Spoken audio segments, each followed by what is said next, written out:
में बैठे हुए हैं, क्या केपेक्स, सब लोग क्वेश्चन कर रहे थे वो 7.5 लाख करोड़ के केपेक्स स्पेंड को लेकर कर डाला है। और इस बार जितनी ब्रोकरेज आ रही है वो कह रही है और एग्रेसिव केपेक्स 8.5-9 लाख करोड़ की तरफ बढ़ते हुए शायद हम नजर आएंगे। क्वालिटी ऑफ स्पेंडिंग बढ़िया इंप्रूव हो रही है, हिंदुस्तान आउट परफॉर्म कर रहा है। क्या जरूरत है थोड़ा सा टिंकर करके सब डिरेल कर देने की। खैर वो एफएम साहिबा कल 11 बजे अनाउंस करेंगे तब असल पता चलेगा। लेकिन अब सबसे इंपॉर्टेंट आज के निफ्टी की स्ट्रैटेजी या मार्केट्स को लेकर अप्रोच। कल वॉलेटाइल शुरुआत हुई लेकिन हमने 17,400 को ब्यूटीफुली डिफेंड करा।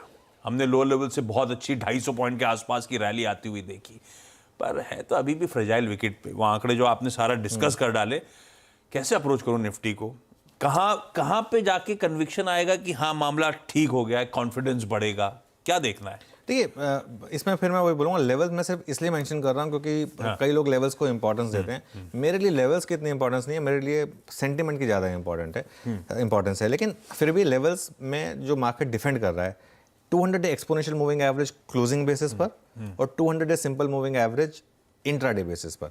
कल निफ्टी ने 200 एक्सपोनेंशियल मूविंग एवरेज तोड़ा था इंट्राडे में, क्लोजिंग में वापस उसको डिफेंड कर लिया इंट्राडे में। लेकिन 200 day simple moving average Nifty अभी भी नहीं तोड़ रहा है। वो दोनों लेवल्स के आपके स्क्रीन पर आ जाएंगे।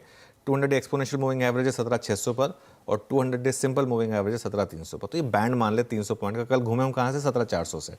तो 17,300 से सिर्फ 100 ही पॉइंट दूर थे, जो कि कल का लो जो था वो एक्चुअली 200 डीएमए से सिर्फ 100 पॉइंट ऊपर।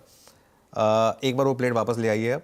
और मैं जो बोलना चाह रहा हूँ कि मोर देन लेवल में क्या वॉच आउट करूँगा। सबसे पहले ज़रूरी है आशीष, देखिए कल का हाई था 17,709, ठीक है। एसजीएक्स निफ्टी हमको बता रहा है कि थोड़ा सा गैप अप होगा, तो हम उसके ऊपर ट्रेड करेंगे कि नहीं करेंगे ये देखना होगा। क्योंकि एक चीज़ तो आप मान के चलिए कि थोड़ा रिस्क तो है कि गैप अप पे सेलिंग आ जाएगी, जिसने कल भी जो फंसे हुए हैं वो तो बेचेंगे। सबसे पहले ज़रूरी है मार्केट को हायर लो बनाना। ये लो प्रोटेक्ट करिए आप सबसे पहले, जो लगातार लो बन रहे हैं उसको प्रोटेक्ट करिए, उसको बचाइए सबसे पहले। 400 के आसपास, 405 वाला जो है ना, आज का लो अगर मान लो आप 500 समथिंग आ गया, ठीक है।